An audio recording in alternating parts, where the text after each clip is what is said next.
ICS is a company that I'm well aware of, and you know that if you know me. But for this review, I have something brand new to the ICS product line, the Modern Assault Rifle System, or the MARS line. I've been a part of back and forth talk to get these new rifles some attention, and after a couple of months, I now have one of these models here to take a look at since ICS was so nice to send me one to my door. So we're going to see all the features, check out its range, and see what's so special about this new MARS line before I see what you have to say about these in the comments of this video.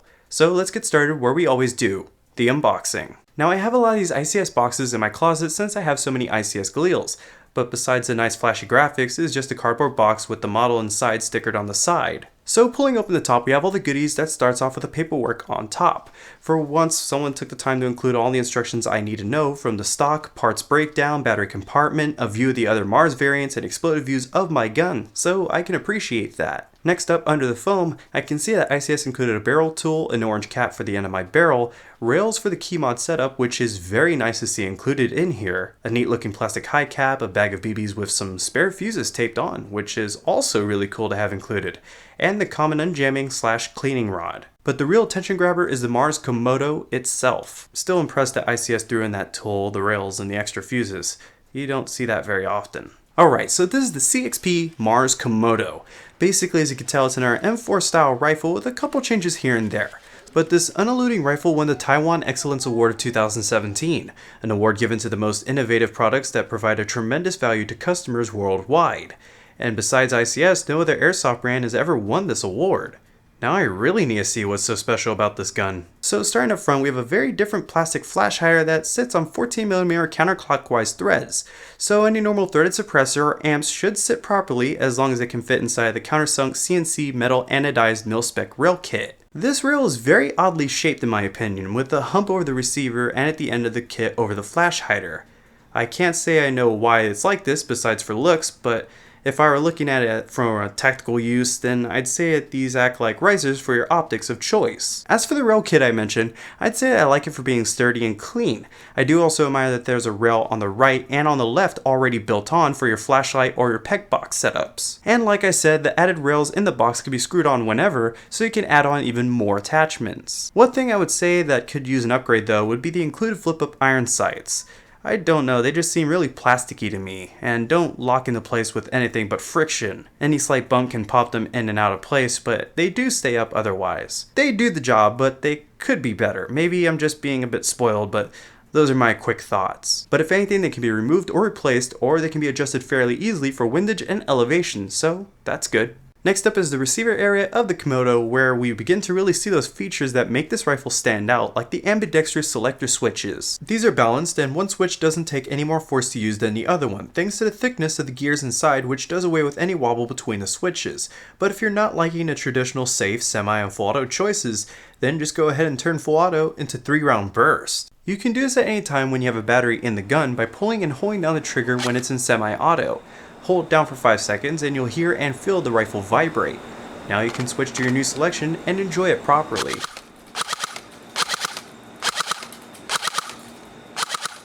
Moving on to another great ambidextrous control, the mag releases are also ambi while at the same time being very large, and the T-handle has also been ambied, so if you're left-handed then you should be alright with the MARS rifle. As you can tell, ICS tried to redesign the look of the good old AR-15 platform with a few creative details, but I wouldn't expect the company to just do away with the Mach forward assist.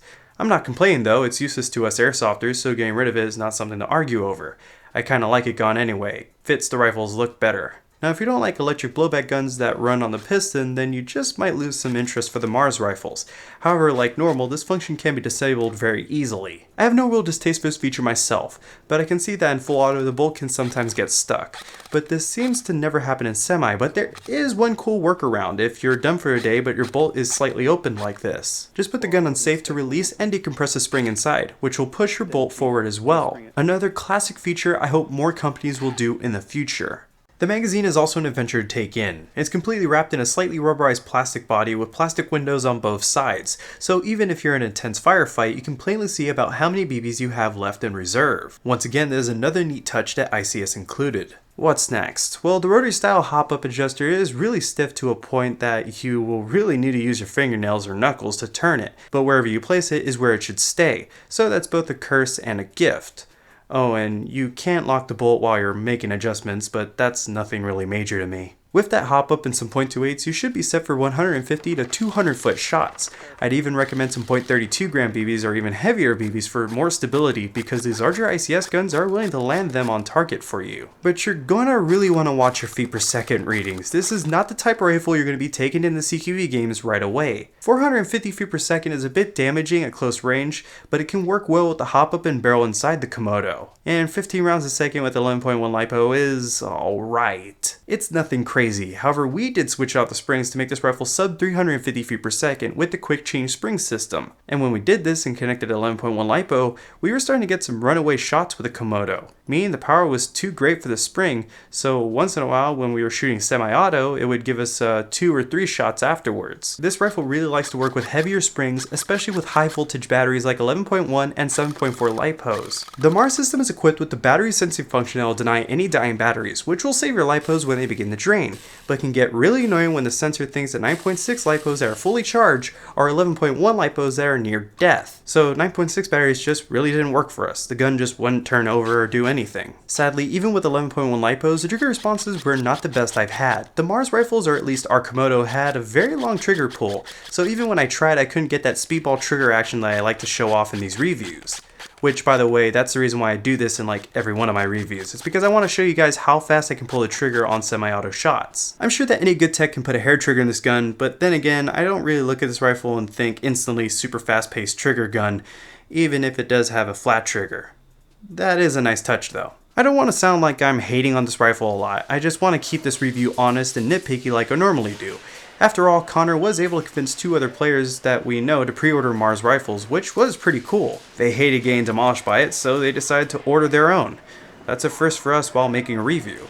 I did like the weight of this nearly 8-pound rifle, which was centered back of the receiver around the metal sling point, making the balance very comfortable. The neatly shaped pistol grip added a bit of comfort, as well as the H&K AR style stock, which really nailed home the practicality and comfort to me. I've always liked the style of stock since it's so spacious inside, and the thick butt pad really connects to your shoulder. ICS even threw in a couple cutie sling point spots, and they went on to run the wires through the buffer tube so cleanly, giving you even more room for batteries in the buffer tube. You of course get 2 MIA connectors and a MOSFET as you would expect, but the tech inside goes much further than that. I've already touched on the electronic trigger that allows you to turn full auto into burst fire, but the dual MOSFET system will protect you and your gun if the first standard active braking MOSFET malfunctions, by locking down the whole system until you can properly repair what went haywire. Then to really ram home that ICS is looking towards the future, they've included a way to test and check your rifle with a full diagnostic test, which Connor will show you here. Gun cracks in half to reveal the lower half of the gears, and inside you have the upper half of the gearbox with the piston, the cylinder, and the tappet plate, and your quick change spring. Now we're going to do diagnostic function. Put it on semi, pull and hold the trigger, and then connect the battery, and it enters diagnostic mode. Then you switch it through the fire selecting modes, and then it'll automatically chirp the MOSFET to check if it's still functioning properly, and then it cycles the gears twice to show that the gears are working properly as well. So now we're going to start it. Release the trigger.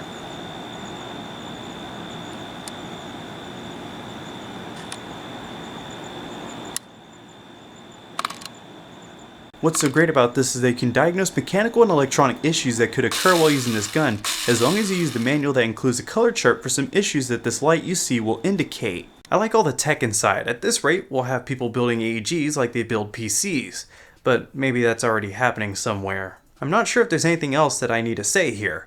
Range is great with heavier gram BBs, FPS readings are a bit harsh at around 450, but they are consistent. The rifle is fully ambidextrous when it comes to controls. Battery storage is great. You'll get rails for your Keymod rail kit right out of the box. It's compatible with G&G, KWA, Ares, Mag brand mags, Lonix, and many other magazines. And the electronic trigger and diagnostic check features are all solid points to look forward to. I can only really gripe about the long trigger pulls, runaway shots with the weak spring, and maybe the fact that I nearly need a tool to adjust the hop up, but that's pretty minor to me. ICS is really stepping up things again, and they offer all sorts of looks that could fit anyone's playstyle, and with a couple mix match colors, you'll have a gun just for yourself. Oh man, that DMR looks good. And at the end of the day, I know that my friend Connor enjoys himself when he uses this gun, even though he owns a multi-$1,000 HPA build, so ICS had to do something right for him to come back to the AEG world. But let me know what you thought about the ICS Mars Komodo. Do you like it, or do you think it's not worth its $390 price tag? Let me know in the comments down below because ICS will be reading those comments. I'm also going to add a few minutes of gameplay with the Komodo since Superman really did some work with it at the Airsoft Revolution 15 CQB arena, so you can enjoy this gun even more. And I'm going to be adding links to ICS in the description as well as a link to my old Coach Scout the Doggy, so you can go check out his on-the-spot look at the Komodo that he's just recently done. But until that next video drops from the city of San Antonio, this has been Scott Hollenbeck, and I will be sure to see you all next time.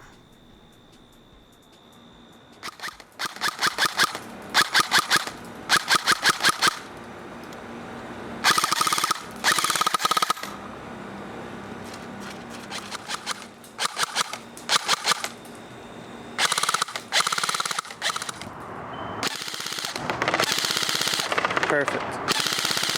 Good, good, good.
Alright, so what we're going to do here, we're going to put it into diagnostic mode.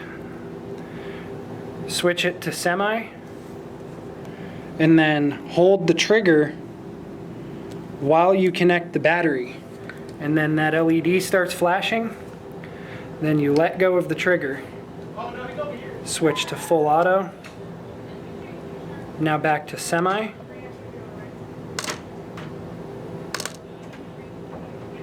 Testing the MOSFET. Now it tests the gears.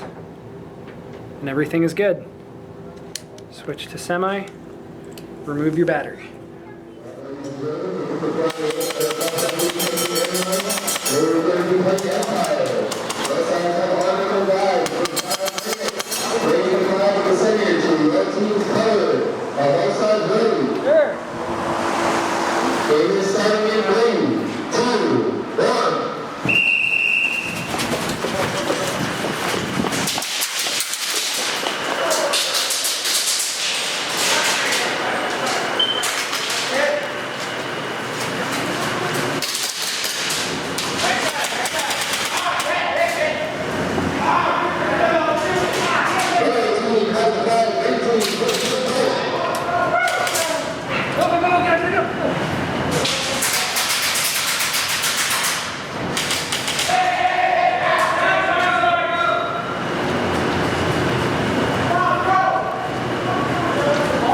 Watch the respawn.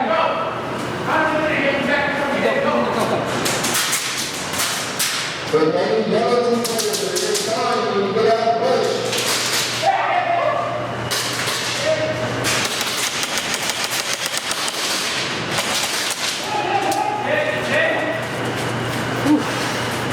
Go around.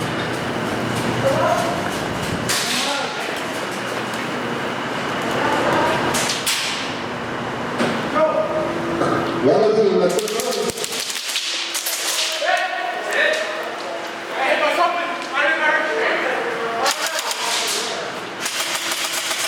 Hey, let's get the flag. Watch out, watch out. Hey, what's up, baby? Ready? No, don't stop pushing, don't stop pushing. Go for it, come has the flag.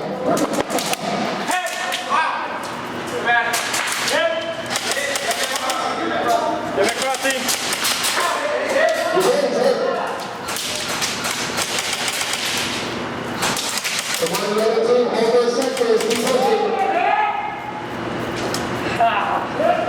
Man, this makes my fucking forearms tired. Shit. I'll block for you. I'm sorry.